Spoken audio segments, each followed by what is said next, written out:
I hope कि आप अपने घर पे बिल्कुल ठीक होगे, स्वस्थ होगे। तो इसी उम्मीद के साथ हम अपने एक्सरसाइज को कंटिन्यू करते हैं। सो हमारी जो एक्सरसाइज है 6.2, अभी तक हम 6.1 कर चुके हैं, उसके बेसिक्स कर चुके हैं। 6.2 एक्सरसाइज हमने स्टार्ट की थी जिसके 3 क्वेश्चन हम कर चुके हैं, 3 हमारे अभी भी पेंडिंग हैं। तो हम आज उन्हीं पेंडिंग क्वेश्चंस को करेंगे। So let's get started. Starting with the next question, and the next question is question number 4, जिसमें हमें ये फिगर गिवन है P Q R S T। ये 5 पॉइंट्स हमें दे रखे हैं, 2 लाइनें हैं। यहाँ पे जो एंगल है वो हमें गिवन है 110 डिग्रीज का, और यहाँ पे जो एंगल है वो हमें कितने का गिवन है 130 डिग्रीज का। ठीक है, हमें फाइंड आउट करना है एंगल ये वाला, angle Q R S. Angle Q R S हमें फाइंड आउट करना है। तो वैसे तो हमने जो प्रॉपर्टीज पढ़ी है कि वर्टिकल या अपोजिट एंगल से इक्वल होते हैं या फिर कॉरेस्पॉन्डिंग एंगल्स जो हैं वो हमारे इक्वल होते हैं। उसके अलावा हमने पढ़ा है कि लीनियर पेयर से सम 180 होता है, वगैरह वगैरह। जो भी हमने प्रॉपर्टीज पढ़ी हैं लगभग हमें नजर आ रहा है कि उनमें से कोई भी अप्लाई नहीं हो रही है, क्योंकि ना तो कोई स्ट्रेट लाइन है जहां पे 2 एंगल बन रहे हो तो 180 हम सम कर सके। दैट मींस लीनियर पेयर नहीं अप्लाई हो रहा। लाइंस पैरेलल है, ये लाइन इसके पैरेलल गिवन है, लेकिन इन दोनों में कोई एक ट्रांसवर्सल नहीं है जिसके अलोंग विद हम अल्टरनेट इंटीरियर या फिर करस्पॉन्डिंग एंगल्स को इक्वल कर सकें। तो उस चीज को ओवरकम करने के लिए हमें क्या करना पड़ेगा, यहाँ पे कंस्ट्रक्शन करनी पड़ेगी। तो हम यहाँ पे यूज करेंगे कंस्ट्रक्शन का। सो कंस्ट्रक्शन हमने क्या की, एक लाइन हमने ड्रॉ की आर एम, मान लीजिए आर एम एक लाइन हमने ड्रॉ की इस तरीके से जो इन दोनों लाइंस के पैरेलल होगी। ठीक है, तो हम क्या लिखेंगे, draw a line R am such that PQ is parallel to RM is parallel to ST। ठीक है, हमने इन सबको क्या कर लिया, तीनों लाइंस को पैरेलल कंसीडर कर दिया। तो भी सारी की सारी लाइंस कैसे हो गई, हमारी पैरेलल लाइंस हो गई। ठीक है, अब देखो ध्यान से, ये लाइन अगर इसके पैरेलल है तो ये ट्रांसवर्सल का काम करेगी। दैट मींस कि इंटीरियर एंगल्स का सम कितना हो जाएगा 180। तो इस एंगल को हमने क्या नाम दे दिया 1। ठीक है, तो क्या आ जाएगा angle TSR, angle TSR plus angle SRM, angle SRM is equal to 180 degree. Reason हम क्या दे देंगे, सम ऑफ इंटीरियर एंगल्स। ठीक है, एक एंगल हमें गिवन है 130 का, तो TSR इज 130 डिग्री। दूसरा हमें फाइंड आउट करना है जिसको हमने नाम दिया है angle 1 is equal to 180। Equal है भाई ये एंगल 1 कितने का आ जाएगा, यहाँ से हमारा 50 डिग्री का। ठीक है, तो एंगल 1 आ गया हमारा 50 डिग्री। ठीक है, यहाँ तक। अब क्या करना है, हमें सेंटर वाला एंगल निकालना है। तो अब दोबारा से देखो, ये लाइन इसके पैरेलल है, अगेन ये ट्रांसवर्सल का काम कर रही है। That means alternate interior angles are equal. तो angle PQR is equal to QRM हो जाएगा। So angle PQR is equal to angle QRM and the reason is alternate interior angles. ठीक है, तो एंगल PQR कितने का है हमारा 110।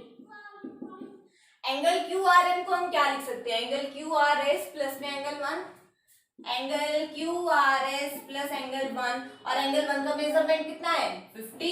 तो 110 is equal to angle QRS plus 50। 50 को इधर लाएंगे माइनस हो जाएगा। So angle QRS is equal to 60 degree. ठीक है, तो ये क्वेश्चन इतना ही है। तो सिंपल सा क्वेश्चन है, सिर्फ हमें कंस्ट्रक्शन की जरूरत पड़ी। एक लाइन हमने ड्रॉ की जो दोनों लाइंस के पैरेलल है, उसके बाद हमारे जो भी रूल्स हैं वो सारे यहाँ पे अप्लाई हो जाते हैं। Continuing with the next question. Next question में हमें कह रहा है कि AB और CD जो है दोनों लाइंस वो पैरेलल हैं। गिवन जो चीज है हमारी वो क्या है, first condition is AB is parallel to CD। उसके अलावा ये एंगल हमें 127 दे रखा है, ये एंगल हमें 50 डिग्रीज का दे रखा है। हमें निकालना है x और y। x और y की वैल्यू हमें निकालनी है, तो हम सिंपल सी ट्रिक्स को यूज करेंगे।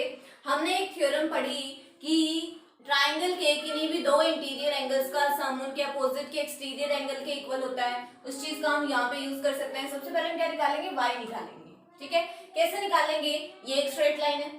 ठीक है, ये भी एक स्ट्रेट लाइन है, दोनों लाइंस पैरेलल है, ये ट्रांसवर्सल है।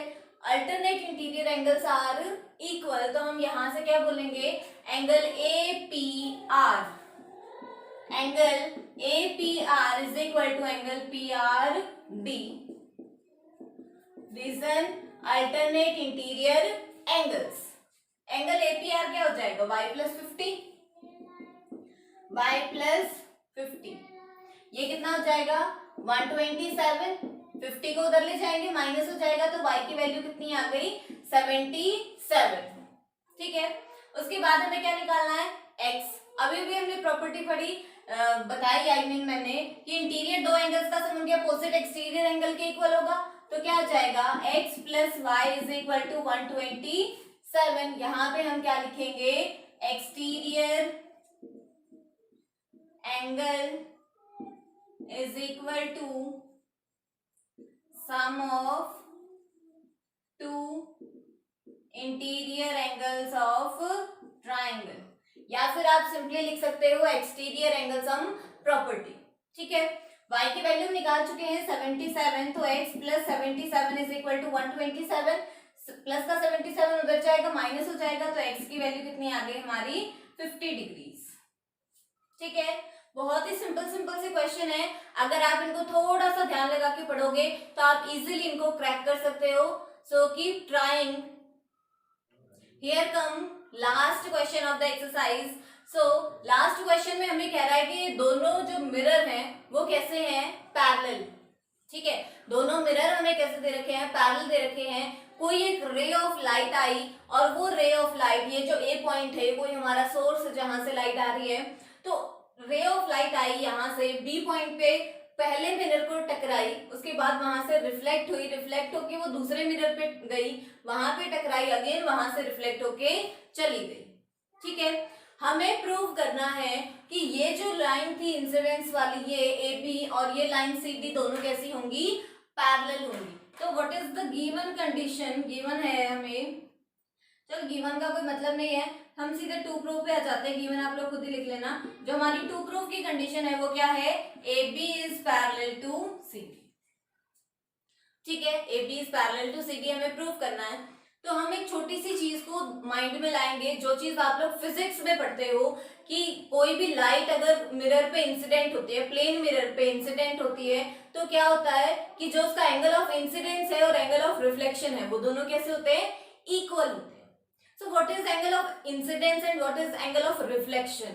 वो दोनों चीजें क्या होती है हमारी, कि कोई भी हमारे पास है कि प्लेन मिरर है, ठीक है, यहाँ से कोई रे ऑफ लाइट आई, यहाँ से टकराई और इधर चली गई। ठीक है, तो एंगल ऑफ इंसिडेंस और रिफ्लेक्शन हम कैसे निकालते हैं, यहाँ पे आपको बताया जाता है कि हम एक नॉर्मल ड्रॉ करते हैं। नॉर्मल मीन्स एक परपेंडिकुलर हम ड्रॉ करते हैं, एक एल्टीट्यूड हम लेते हैं। तो जो परपेंडिकुलर इस मिरर के ऊपर होता है, परपेंडिकुलर के और इस लाइट के बीच का जो एंगल है उसे हम बोलते हैं I, that means angle of incidence. और जो इधर चला जाता है इसको हम बोलते हैं R, that is angle of reflection. ठीक है, तो ये दो एंगल होते हैं, इनका यूज हम यहाँ पे करने वाले हैं, फिजिक्स भी आ गई है थोड़ी थोड़ी। तो यहाँ पे हमने एक नॉर्मल ड्रॉ कर लिया, मतलब एक परपेंडिकुलर हमने ड्रॉ कर लिया, इसको हमने नाम दे दिया एक्स और इसको हमने नाम दे दिया वाई।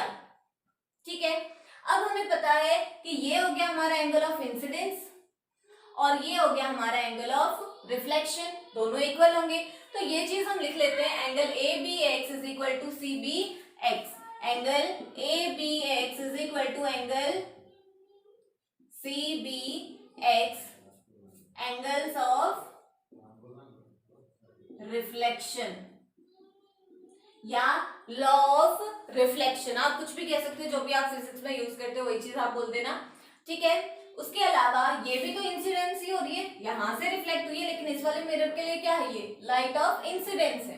ठीक है, तो ये वाला एंगल और ये वाला एंगल भी दोनों कैसे हो जाएंगे, इक्वल। सो ये कौन सा एंगल है हमारा, B C Y. Angle B C Y is equal to angle D C Y. Reason हमारा सेम रहेगा जो ऊपर वाले में आया है। ठीक है, यहाँ तक आगे दोनों इक्वल। अब देखो, हमने बोला कि ये नॉर्मल है, हमने बोला ये भी एक नॉर्मल है। नॉर्मल मीन्स एंगल कितने का बन रहा है, 90 का। यहाँ पे भी एंगल 90 का है, यहाँ पे भी एंगल 90 का है। मीन्स ये जो दोनों लाइन है, जो नॉर्मल वाली लाइंस हैं, ये कैसे हो जाएंगे, एक दूसरे के पैरेलल हो जाएंगे। ठीक है, दोनों ही नॉर्मल है तो वो क्या हो जाएंगे, हमारी पैरेलल लाइंस हो जाएंगी। तो ये दोनों पैरेलल है, ये ट्रांसवर्सल है, तो इसका मतलब ये दोनों एंगल हमारे कैसे रहेंगे, इक्वल। क्यों equal, alternate interior angles. So क्या आ गया, angle C B X is equal to B C Y, angle C B X is equal to angle B C Y, alternate interior angles. ठीक है, अब इसको हमने नाम दे दिया इक्वेशन फर्स्ट, इसको हमने नाम दे दिया सेकंड, और इसको हमने नाम दे दिया थर्ड। अब देखो हम क्या बोल रहे हैं, ए बी एक्स है वो सी बी एक्स के इक्वल है। मैं लिख लेती हूँ, angle A B X is equal to angle C B X, first equation बोल रही है। फिर थर्ड इक्वेशन कह रही है कि angle C B X is equal to B C Y, C B X is equal to angle B C Y. ठीक है, और जो सेकंड इक्वेशन है वो कह रही है कि B C Y is equal to D C Y, तो क्या आ गया, डी सी वाई।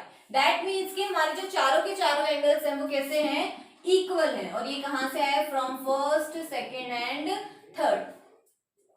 ठीक है, सारे के सारे एंगल कैसे आ गए, हमारे इक्वल आ गए। और अगर सारे ही एंगल्स हमारे इक्वल हैं तो हम क्या कह सकते हैं यहाँ से कि एक एंगल, ये वाला एंगल इसके इक्वल है। ठीक है, इसका डबल कर देंगे तो ये पूरा एंगल आएगा, इसका डबल कर देंगे तो ये पूरा एंगल आएगा, तो ये दोनों भी इक्वल है। ठीक है, तो हमने क्या किया, क्योंकि ये सारे इक्वल हैं तो हम लिख सकते हैं कि twice of angle A B x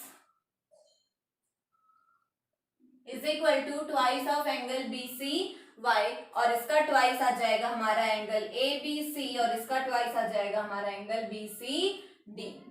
ठीक है, और क्योंकि ये दोनों एंगल इक्वल हैं दैट मीन्स कि हमारे अल्टरनेट इंटीरियर एंगल्स अगर इक्वल आ गए तो इसका मतलब हमारी लाइंस कैसे हो जाएंगी, पैरेलल। तो this implies AB is parallel to CD because alternate interior angles are equal. ठीक है, सो इसमें कुछ कुछ हमारा फिजिक्स का कॉन्सेप्ट यूज हो रहा है कि कोई भी एक लाइन अगर इंसिडेंट हो रही है, रिफ्लेक्ट हो रही है प्लेन मिरर पे, तो एंगल ऑफ इंसिडेंस और एंगल ऑफ रिफ्लेक्शन दोनों इक्वल होते हैं। तो यहाँ से ये दोनों एंगल इक्वल आ गए, ये दोनों एंगल्स भी इक्वल है, और उसके बाद अगर ये दोनों लाइंस पैरेलल हैं तो ये दोनों एंगल भी इक्वल है। दैट मींस सारे एंगल जो है हमारे वो कैसे आ गए, इक्वल आ गए। ठीक है, अगर सारे इक्वल है तो इनका डबल भी इक्वल होगा, डबल किया तो ये एंगल आ गए। और अगर हमारे अल्टरनेट इंटीरियर एंगल्स इक्वल है तो लाइंस कैसे हो जाएंगी, पैरेलल। तो इसी के साथ हमारी जो एक्सरसाइज है वो कंप्लीट हो गई है। नेक्स्ट क्लास में हम कंटिन्यू करेंगे with the last exercise of the chapter. तब तक आप इनको पढ़ते रहिए, सॉल्व करते रहिए, एग्जाम्पल्स को बिल्कुल मत छोड़ना। इसके अलावा आप और किसी बुक से क्वेश्चंस को ट्राई करना चाहो तो बिल्कुल कर सकते हो। कोई भी आपको प्रॉब्लम आती है तो कमेंट सेक्शन में आप मुझसे पूछ सकते हो कभी भी, any time and anything any time. So thank you so much for watching. Keep learning.